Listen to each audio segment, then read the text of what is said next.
આપવામાં આવ્યું છે? જય ગૌ માતા જય ગોપાલ। આજે ગૌ માતા રાષ્ટ્રમાતા આહવાન અભિયાન અંતર્ગત સમગ્ર ગુજરાતની અંદર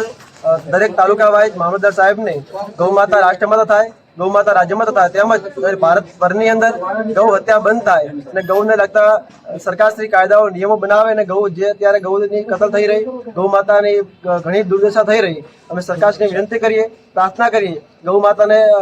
સુરક્ષા મળે, ગૌ માતાની રક્ષા થાય અને સમગ્ર ભારતની અંદર ગૌ હત્યા સંપૂર્ણપણે બંધ થાય। ગૌ હત્યા જે થઈ રહી આ દેશની અંદર દિવસની 40,000 ગાયોનો કતલ થઈ રહી એ આપણા હિન્દુ ધર્મ માટે ખૂબ જ શરમજનક બાબત કહેવાય। અમે સરકારશ્રીને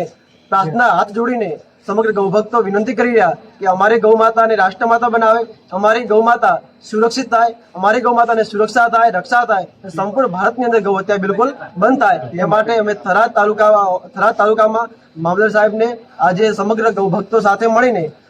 પ્રાર્થના પત્ર આપવામાં આવ્યો અને જે હસ્તાક્ષર અભિયાન અંતર્ગત જે થરાદ તાલુકાના ગામડે ગામડે લોકો સહીઓ કરી હતી એ સહીઓ રાજ્યપાલશ્રીને, મુખ્યમંત્રી સાહેબને, પ્રધાનમંત્રી સાહેબને તેમજ રાષ્ટ્રપતિ